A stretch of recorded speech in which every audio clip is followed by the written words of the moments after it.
All right, and we are live. Thank y'all so much for joining me today. I am Brenda Williams, founder of Culture Shifters Unite, and I am here with my good friend. Um, I call her my sister in arms. I mean, she's way more than a client or a community member. We really walk in lockstep. Together on a lot of things, a lot of social justice issues. We also, of course, share being empathic, highly sensitive, highly intuitive people. And so Rose Cass has uh, another incarnation. And so she has reincarnated herself as building business for good, which I think has always been at the crux of who she is and what she does and what she believes in, where she's blending creativity, politics, sex, and all of the things, right? That makes us human. But she has such a heart for doing work at the intersection of race, gender, orientation, identity, bringing the whole person forward. She is unapologetic in her commitment to and sharing solidarity with women of color and specifically Black women. And I think that in this space, I believe we have to, in the words of Howard Thurman, love people in particular. So we must say, we love the Jew, we love the Palestinian, we love the queer, we love the disenfranchised, we love the Black, we love, because anything that happens to one of us happens to all of us. And I think it's super important to name that. And where we see genocides unfolding anywhere in our world, it might as well be in our own backyard. And right now, we have seen fairly instantly an administration that has a reckless disregard for humanity and is shelving and dismantling programs that were in place to at least give some modicum of equity. And we know that legislation doesn't necessarily legislate a heart, right? But what Rose's work attempts to do, I believe fully, is to bring us into our heart space, bring us into the place where we can feel deeply and come into a place where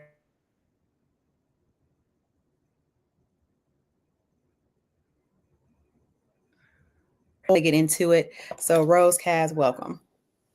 Thank you, Brenda. That is a Thank you, Brenda. mighty, beautiful. Oh boy, I got an echo. Are you hearing that? Is that just me? Is that No, just I in my don't head? hear. Okay, perfect. There's a little reverb. Thank you. That is a really kind introduction. Every time I speak with you, whether it's live on one of these streams or in our sessions or in group, I feel so honored, but I also feel like I want to cry because I'm like, you get me, you see how important this is as work. And I think for leaders, for women leaders, for empathic women leaders, this sometimes feels so alone and sad and scary and wild. And simply to be seen is very considerate and kind. And I thank you for that, first and foremost. And then, you can see right here, I got a little placard, love is a verb. I mean, I'm rolling through, it's Valentine's, it's the month of love. I get to share my birthday with the incredible Rosa Parks. I'm a February baby, Feb 4, if anyone's still trying to send me flowers. But this intentionality of showing up with heart and with care and with humanity. And in fact, I just learned the other day from another sister in arms, Cole Reed, here in Portland, Oregon, where I currently am based. She runs a co-working space with her wife, Day, and they particularly welcome and encourage and make safe place for our queer family, our BIPOC family, and places and spaces so that we can do the work we need to do, right? And Cole said, it's not enough to be humankind anymore. We need to be humane kind, and really putting our humanity, our soul, like our physical experience as being humans into the equation of business is what I do. And I've done ever since my first business selling bubblegum underneath my bunk bed at my grandma's house, on through to this current build, which I'm actually quite literally calling Business for Good, because it's not enough to just say, oh, I've got my social justice project that I show up for once a quarter or once a weekend. Right. We need to be taking our business structures, our organization, the way we spend our time and our money Mhm. and putting it where our good mouth is. Like, we need to be bringing this message into our pocketbooks, right? Into our banks, into our businesses, because we ultimately are the leaders that we're waiting for at this point. That's it. And I mean, no one's coming to save us. That's quite evident. And so when we look at right before our eyes, the dismantling of uh of a democracy, it just reminds me so much of particularly when we think about things astrologically and the Plutonian positioning, it governs form. And Mm, so our governments, our hospitals, our colleges, universities, those are all forms. And we're seeing that because of the blatant disregard to, um, as our elder brother JC said, the least of these, we see what that fallout is, what the repercussions are when we do not think about children, when we do not think about elders, when we do not think about people at the margins of the society, Black folk, queer folk, other BIPOC communities, when they're disregarded. And mhm. I think that as we saw the very visceral reaction to a halftime show, how, either you were repelled by it or you were attracted to it. But just seeing some of the comments online were just absolutely wild, but just how this Black man's genius really brought together and summed up the experience of a person, of a Black person, um, of African descent, being able to stand on the culture Mm, and elevate the voices that ordinarily, I mean, what a better stage would have, I mean, such a big stage to bring that to. mhm. But I would love to come to my first question, Rose, with you. Business for Good. How did you get started with Business for Good? And what are some of the themes, organizations, individuals that we need to be paying attention to Mm. right Thanks for that, B, for sure. Um, so it's interesting. There is no moment in my life as a human, as a businesswoman, as a person who wears rose-colored glasses every day of her life, trying to be the most optimistic person I can be. Um, Business for Good has evolved from a super shitty experience. And in the process of building my startup in the last 4.5 years, I got to a point, 5 years now, really, where I was bootstrapping the hell out of this thing. It was intended to be a digital resource directory for women in business, so that we could easily find amazing business coaches like Berhenda, women like me who know where the funding exists. Even if you don't want to go pitch and talk about VC, you want to talk about grants, you want to talk about different ways of getting into circles or basically funding, right? And all sorts of things in between. It's not evident because we aren't always playing golf with the guys who have the keys to the gates, right? Although I do go to the driving range now and again, and I'm okay. I'm okay with a long drive. But nonetheless, building that was a lot harder than I thought it would be. Ever the optimist again, maybe a little Delulu, but ever the optimist. I got to a point where I was super burnt out. My bootstraps were broken. I'd spent as much money and energetics as I could. And somehow the universe was like, oh, well, here's this job. And the state had put forward an initiative to build a physical version of the thing I had been building digitally. Took the role, was like, okay, let's go. I'm going to pause the build because I need a job and I need to activate and make some change, right? Unfortunately, long story short, I was really only meant to be in that role for a short period of time to really see how it is on the inside for people trying to shift culture inside institution, academia, state sponsored things that are said to be equity focused and innovative. Sometimes just be checking some boxes. And I know about Berhenda and I know this about myself. And I imagine a lot of people who are catching this, especially from B side of the club, are like not here just to check boxes. Right. And so after a good amount of feels, Brenda, I texted right away. I was like, I got to sign back up for another cohort. I got to get back in. I can't just sit on the sidelines and cry and be pissed. I mean, I did. And then I was like, all right, what's next? Like, hold my purse. What's next? Right. And I just want to pause you here because that's important to name. That I think sometimes when we get in incense and our emotions, we want to jump right into action mode. We want to jump right into doing and not really be with our feelings. And as an empathic person, you feel to the umpteenth, you feel deeper, Mhm. perhaps than more than the average person because of your the neurons in your brain, the way things are wired. So I just wanted to pause for just a moment for you to reflect on, Rose, what does it feel like to actually feel? Is very feely. But here's the thing, right?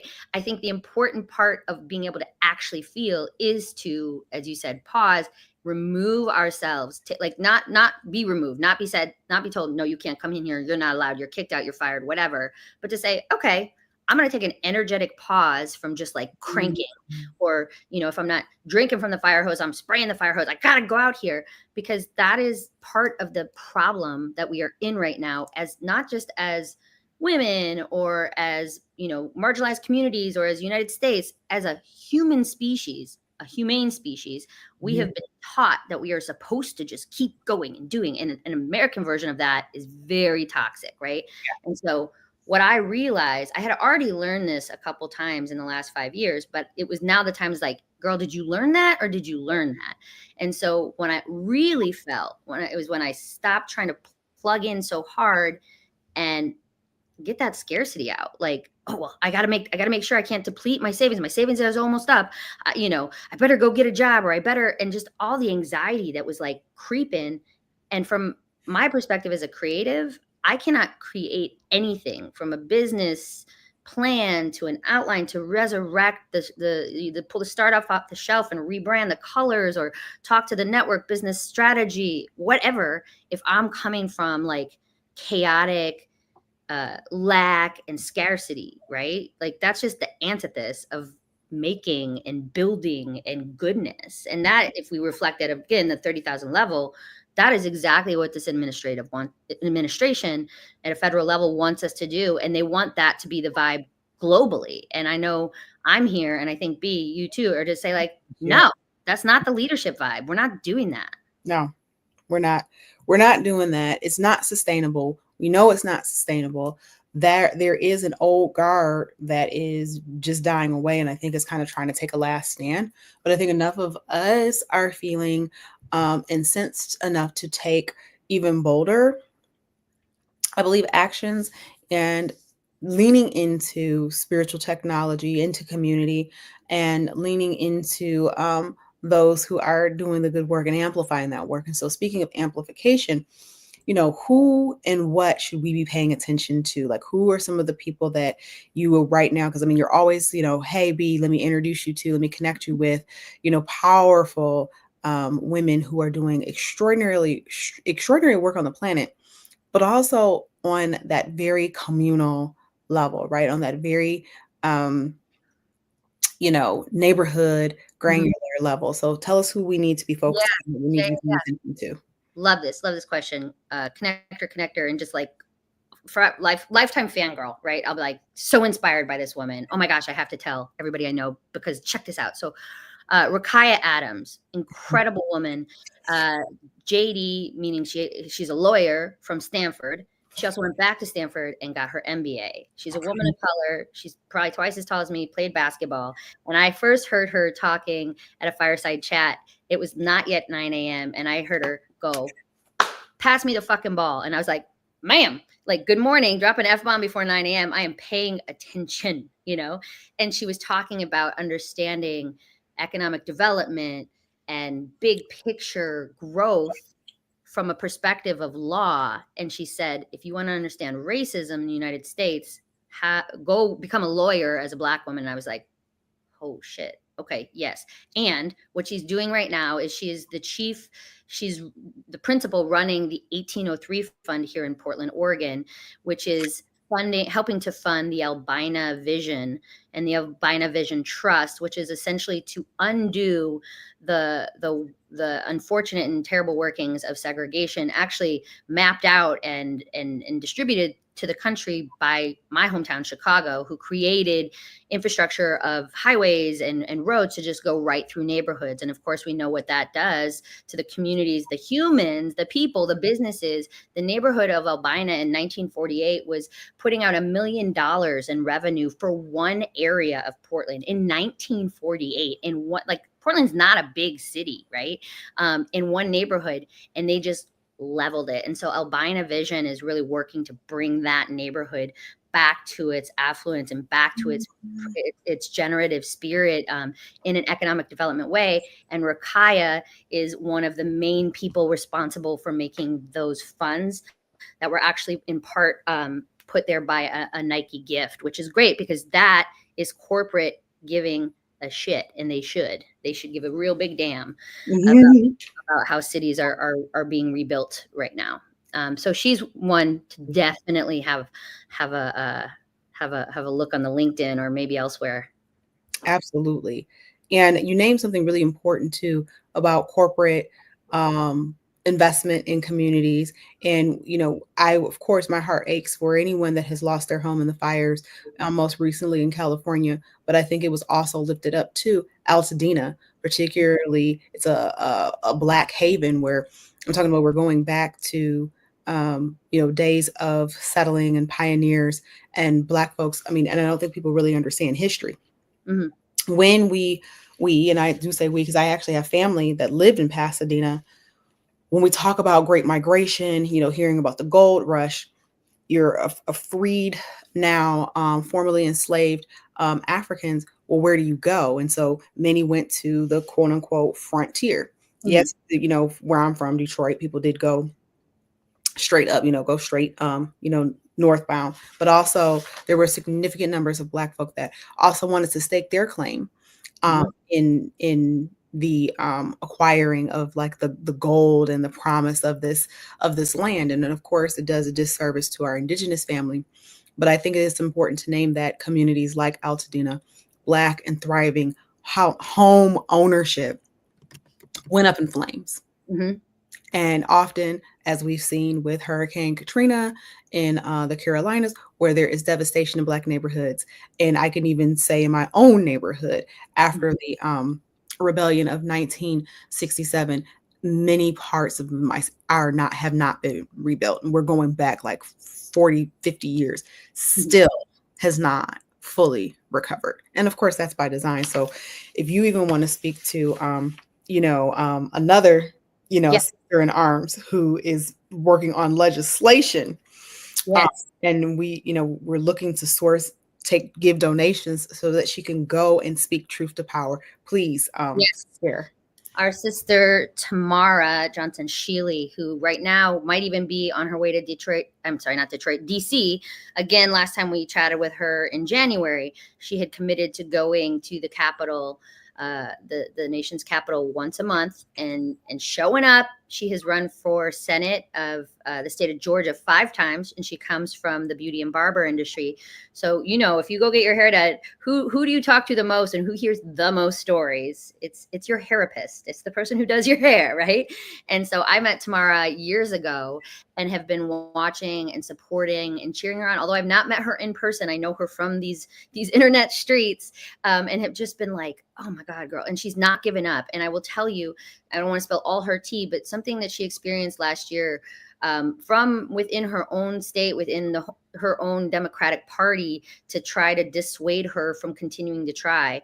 And to speak to what I had shared earlier about the pause from the BS and the like, feel the feels, have the thing. You can't get through anything. You can't get over it unless you go through it, right? And then Mhm. to see Tamara roll back, she's like, "Hey, lady, it's me. I'm going back. I'm back in." I'm like, "Ma'am." So she had her own setback and she's not quitting. And I really support her because what she's hoping to do, not only in her own visit to the Capitol, once a month from Georgia. That's not like she's just driving 20 minutes down the road. She's got a good haul and she's camping out. She's bringing her trailer and she's camping out. She is going to walk those halls of the Capitol. She's showing up in solidarity with other groups and organizations to say, we are watching. We are humans participating in this moment, and we're not going to let this go down without us being part of a solution. Because if we don't participate, whether it's through our businesses, through where we spend our money, through how we vote, through how we activate, then we aren't part of the solution. We are actually totally part of the problem. Mhm. And Mhm. Mara's up there in the Capitol on a regular basis saying exactly that. And not all of us are going to be able to go to the Capitol. Not all of us are going to be able to go to the march. Not all of us are going to be able to, stop our jobs as entrepreneurs to start an entrepreneurship. That's not the call. But we all have a lot of power, even if we just think about who we open our pocketbooks to. Yes. Oh, so much of that. Yes. And so that leads me to, my next question. Why is being part of a membership like Culture Shifters, Soul of a Leader so important? Because you named that we're not all going to be able to go to DC. We're not all going to be able to necessarily change legislation or go to law school, but I think many of us sometimes get stuck in, well, what can I do because I'm just whatever comes after you're just right. And so it can feel like because it's my role isn't big enough, then my impact is null. So if you could just share what it means to be in a membership-based community, what does that do for the feminine and access to power? I think first and foremost, community is queen. It is. It's so important. Community with a capital C, that we as humans, however we identify, we have people around us that mirror our energy and our intentionality, and we are committed to changing something about ourselves, about the world around us, whatever the club might be. And what I have found with every circle, every conversation that I've had with Brahenda and the group is that it is a centering. I mean, we literally start every group like, okay, let's just come in, like almost like you're going into a yoga class, but we're like doing big energetics of like what we are working on as business women, as leaders, as people who want to see a new world created that is inclusive, and not yesterday and not next week, like today. And so it's very it helps me stay present and grounded, and it also helps me, I am like this little white appearing Jewish queer woman, but I'm a Sephardic Jew, but I don't speak Spanish well enough to not feel like I'm just like an imposter. But I also give so much care to what we're all doing. But it's important for me to be, even if it's just visually at a really basic level, like the only white lady in the room with all these other incredible women with darker skin than me, to listen and to learn and to absorb, so that in my leadership style, I am not going back into these streets on the internet or in person with the same old school, love me some white men, but I do not love me some old, outdated, patronizing and othering people. And that model is often taught in lots of other groups and forms, and even women's clubs. And my team and I, when we were building really fastidiously a couple years ago, we kind of came up with this term of putting pink on the patriarchy, which means like women's groups that don't really come through to like change it. And then it's like, you feel like shit when you leave, or you're like, oh, I feel like it's not whatever it is. Right. And so just pointing to the intersectionality that Brahenda and the team that she has grown and the community is building that support, because there has been other epochs and other times where women are pushing the envelope forward, and white women got a little bit further ahead, but we did not do a service to our Black and brown sisters. And that is not progress. That does not count. That is actually pink on the patriarchy. So it's important for me to be in community and not just be in like the same little pockets that like I just like blend right in, And that's just for me. That's not a call to action for anyone else to go do what I'm saying. I'm just saying that's just for me. It's important.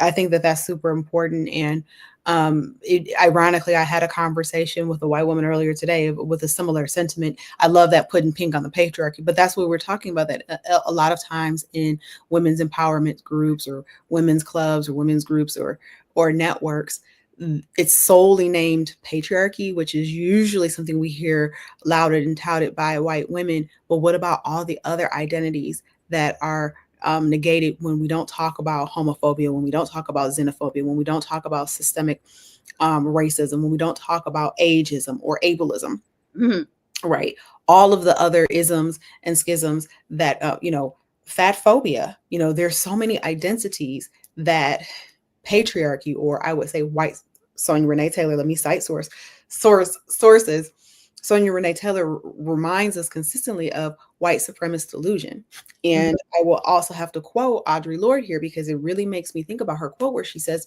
I am not free while another woman is unfree, Mm. even if her chains are different than my own. Mm. Mhm. And I think this is where the empathic gift comes in, because if you can feel thoughts, feelings of emotions of another person, and as you are doing your work of healing and transcending, why not think about the liberation of Yeah. an And for some people that's a whole lot, right? Even it's a lot to think about. It's a lot to think about thinking about, or it's a lot to think about doing, whatever there might be the block, right? I asked my partner the other day, can you imagine this thing? Like, you used to think that you had glasses you could see through people's clothes. Okay. You told me that. Not, but can you imagine this? You used to imagine you could fly. You couldn't actually fly, all right? right, Superman. That's what it sounds like. Okay, so X-ray vision. Yeah. Okay. Yeah. So I'm like, so can you imagine what it might be like to be alive right now, but not be you? Because this is what I think about every day, to the point sometimes it's debilitating for me. And my partner was like, no, I can't imagine that at all. I'm like, not even a little bit. Right. And so there's this spectrum of like, some of us feel too much and we can't do anything. Some of us don't feel at all and we can't do anything. But what if we could talk about this? And this is why I love this conversation so much, is because we're putting our humane experience back into humanity, right? Because this is a whole variety of experiences, and it's very different from women than men, but also there are very deeply empathetic men, and there are very deeply empathetic trans folk. And like, we are just all having a different experience. So if we can, at least just from a baseline, appreciate that, then maybe we get to foster some additional skills. I like to say, empathy is like a muscle. Like, I do squats every day because I want my butt to look cute in my bikini, right? Well, I also want my empathetic heart to feel supported. So I gotta flex it, but I also have to like calm it. And so maybe some people can do some, empathetic squats or whatever to like bring that empathy up. Just saying. I love that. Oh my goodness. So, I mean, of course, Rose, I could do this all day. I mean, you and I get into these conversations in the deep waters of existence, right? And kind of bask in the possibility, right? Because we can always name the problem, but I want to end with some modicum of positivity, because I just think right now I've had so many people text me or inbox me about just how scared they're feeling right now, Mhm. anxious. Um, their senses are flooded. Their nervous systems are just all out of whack. So if we could just be a light, even a beacon, a promise, a hope, what do you want to leave people with as it pertains to business for good, Rose Cast, and any of the things that you are building and in community with? What do you want to leave people with? Thanks, B. Well, my mama taught me to always keep my side of the street clean. And in order to do that, I like to think that I can do just a little bit more. Can I do 1% more today? Right? Can I be 1% kinder? Now, if I'm tapped out and I'm just being a straight up grouch or just kind of being a bitch, then I'm going to bed.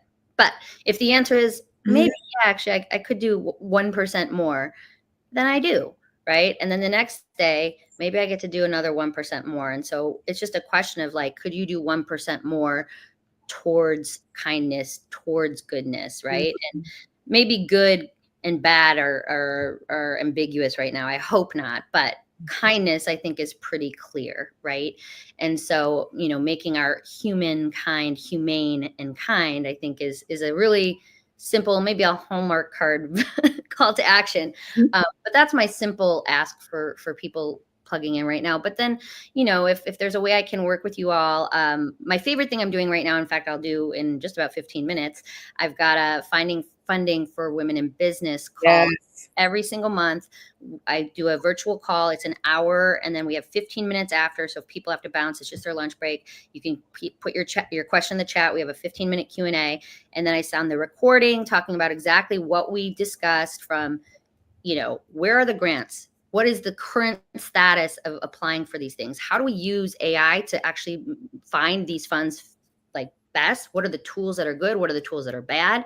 How can we efficiently apply for grants? So I do that once a month, and I love it. We've done it for the last 3 months, actually, with much direction from B, and working with her. But also, what's really fascinating, because if we just look at that kind of model of like, how do I grow my business and scale it and make the most money or make the most impact? And a lot of people will go to look at like venture capital.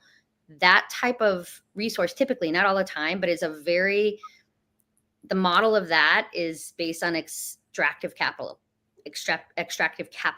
And so my goal, to end on a positive note and also to help like encourage better growth and economics, is to lean into the resources outside of the ones that are broken, right? And to have that as a monthly conversation. And then I do a couple different offerings as far as cohorts and one-on-one, support for women in business who are either looking to build and launch or to scale and move out of a spot that feels maybe stagnant or otherwise, in a scarcity place. Because the truth is, there's just a whole lot of abundance out there, and it's a matter of how we plug into it and where we're connected, from a strategic business place to partnerships to conversations to groups like Brahenda's, and other incredible leaders that are really bringing a new and envisioned style of making the world a good place to be. Oh, a good place, a great place to be. And on that note, I know you need to get moving here so that you can facilitate said class, but I just want to say thank you so much for joining me today. Thank you for lifting up, those names of Rakaya Adams and Tamara Johnson. Was it Shealing? Sheely, Sheely. Go look these women up. You can find them on LinkedIn. I know for sure, Tamara is for sure on Instagram. Mm-hmm. But I cannot thank you enough for joining me today, lifting up the voices of women in, tangible ways that we can make investments toward the world that we wish to inhabit. Because It can feel very dark and ominous right now and overwhelming. But I love that idea. If I can just do 1% more, just 1% more, I think we could go, as my grandmother would say, we can go another further if we just apply that 1% more. So Rose, as always, thank you so much for joining me. And thank you for being a member of the Soul of a Leader community. It means so much to have you there. If you'd like more details on that, you can go to BrahendaWilliams.com, click on membership, and there is more information about that and my work in general. And please check out the podcast, Soul of a Leader, for she who lives and works from the soul, available wherever you listen to your podcast. We are now entering into our 3rd season, and I could not be more excited, but it is possible because of people like you. So, Rose, have a beautiful rest of your afternoon, and I'll see you in just a minute. Okay. Thanks, okay. All right. Mm-hmm. Bye.